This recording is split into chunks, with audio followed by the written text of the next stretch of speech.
Today, the United States of America is changing its relationship with the people of Cuba.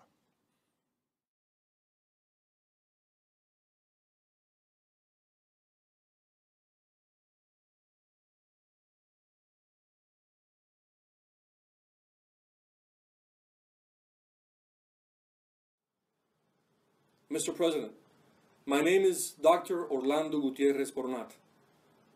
I am the National Secretary and one of the co-founders of the Cuban Democratic Directory.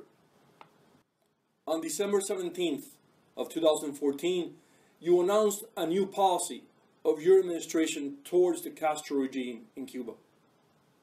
To underscore the atrocities committed by this regime for 56 years, by extending unilateral concessions and engagement with this repressive dictatorship, undermines the very sanctity of democracy, the very values for which this nation stands and upon which it has sought to build a new international system. The Castro regime has felt emboldened by this policy of unilateral concessions to be ever more brazen in its repression of the Cuban people. This open letter to the Obama administration seeks to show the reality that the protagonists of the new chapter in Cuban history should be the activists fighting for civil rights and democracy in the island. Instead, the new U.S. policy has emboldened and turned into the centerpiece of U.S.-Cuba democratic relations the very dictatorship which prevents change in Cuba. Sadly enough, the policy announced on December 17, 2014 has only benefited the oppressors of the Cuban people, which runs counter to the spirit of U.S. foreign policy and diplomacy. Mr. President, as you yourself have said in other cases and other occasions, there is no time limit when it comes to matters of justice. The only change that can really transform Cuba is precisely one that comes about as a result of freedom and justice being attained by the Cuban people. To begin a new chapter in Cuban history, it is vital that the Castro regime be removed and the Cuban people have an opportunity to build their own democracy.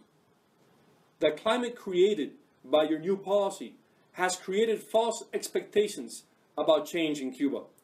It is our hope that this humble open letter opens eyes to the reality of what is really going on in Cuba.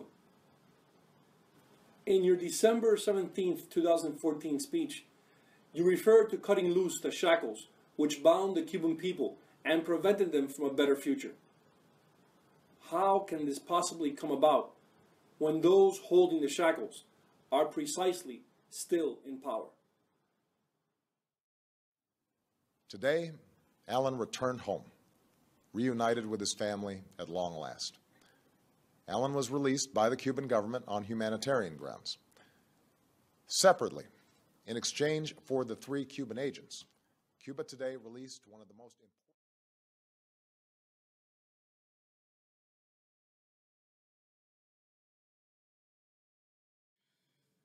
President Obama, on December 17, 2014, the little bit of justice we had gained for our son and the other 3 victims of the shootdown of February 24, 1996 in international airspace by the Cuban government was lost.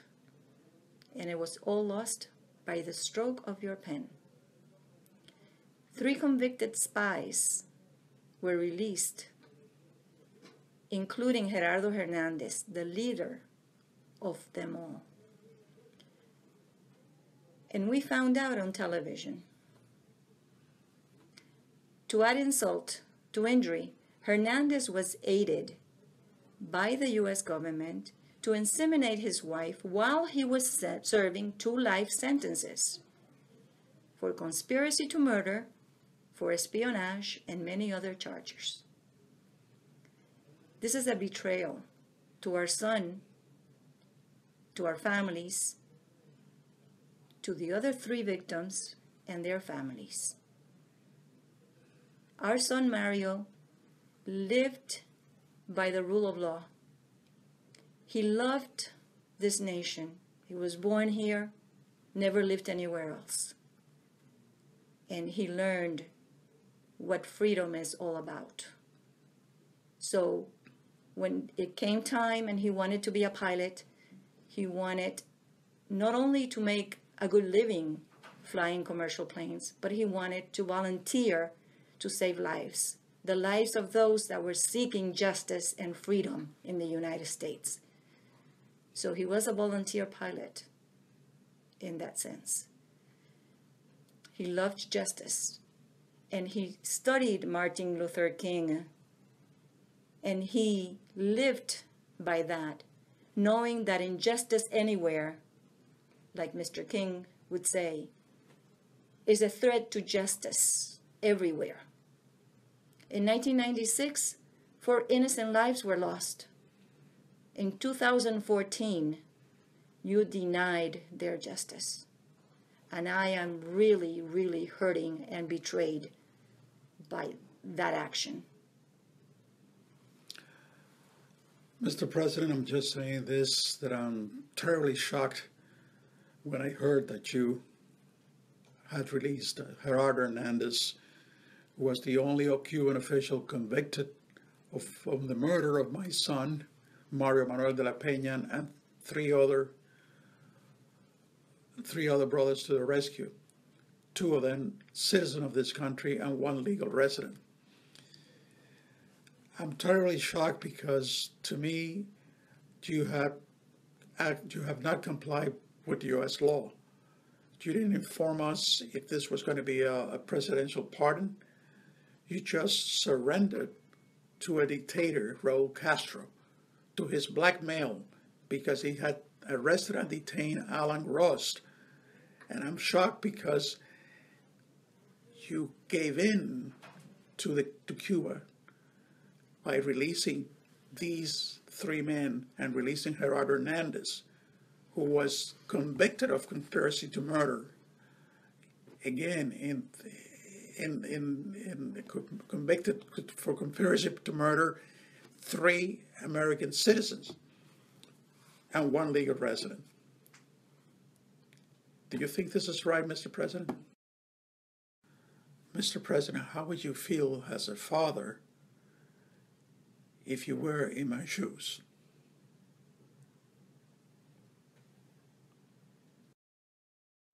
We welcome Cuba's decision to release a substantial number of prisoners whose cases were directly raised with the Cuban government by my team. Señor Presidente, este 10 de diciembre, Día Internacional de los Derechos Humanos, en Cuba se han reportado más de 300 arrestos de activistas de derechos humanos. Mr. President, on December 10, 2015, International Human Rights Day, it has been reported that there have been more than 300 arrests of human rights activists. Estos arrestos confirman que más de 8,000 activistas han sido detenidos en toda la isla en todo lo que va de año. These arrests support a pattern that has been seen throughout the year, which has a total of 8,000 activists who have been detained. En Cuba la situación de derechos humanos ha empeorado. Las personas continúan yendo a las cárceles por razones políticas. The human rights situation in Cuba has worsened. People continue to go to the prisons for political reasons.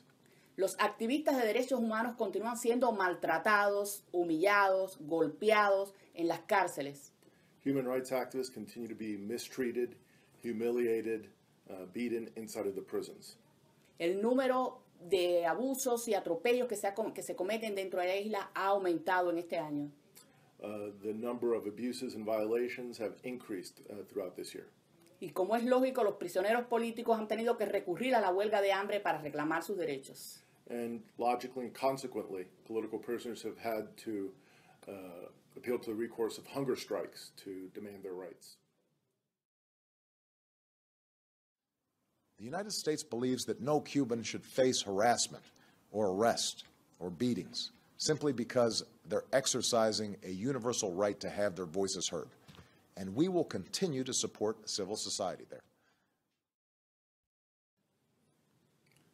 President Obama, there is a clear link between U.S. rapprochement with the Castro regime and escalating violence against the Democratic opposition.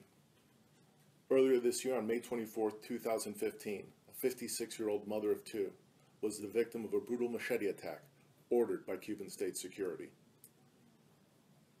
Why was this attack carried out against her?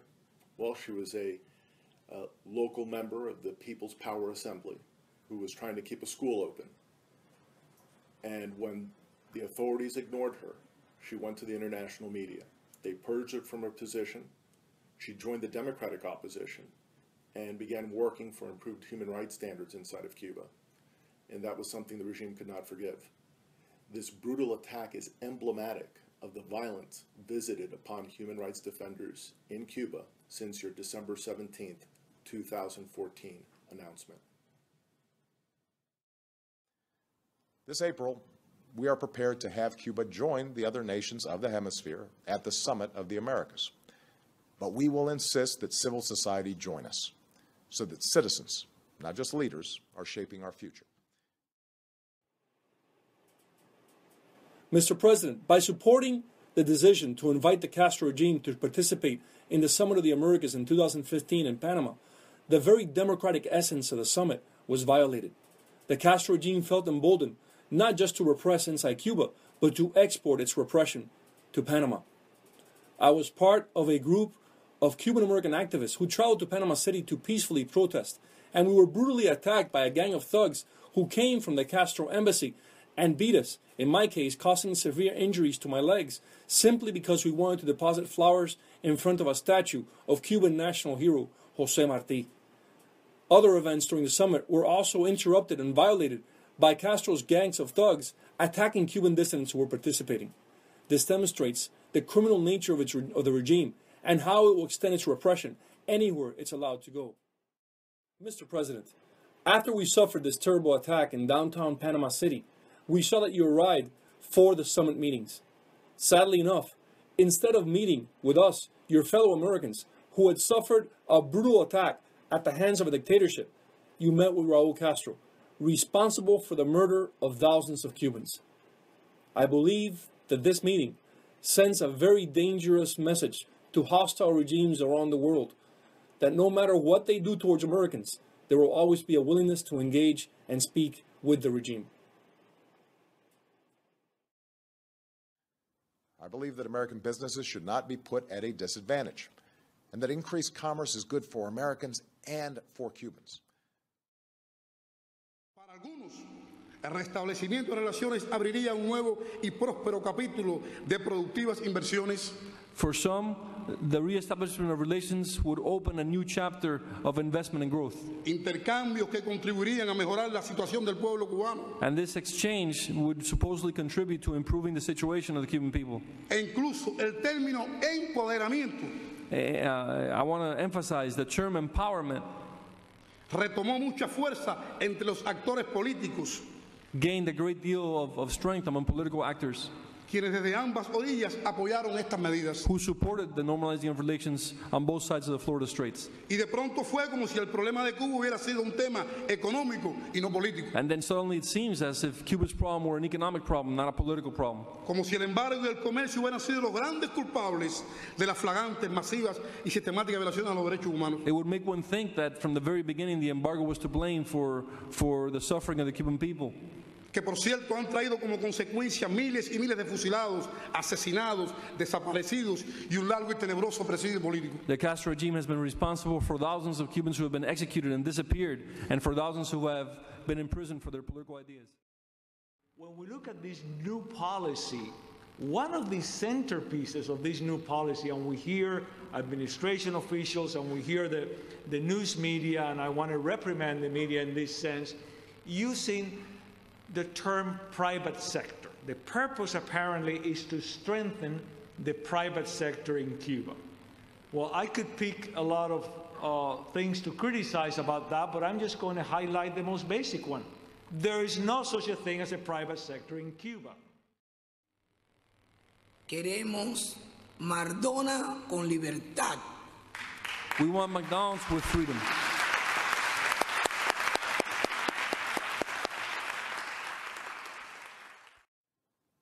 Cubans have a saying about daily life.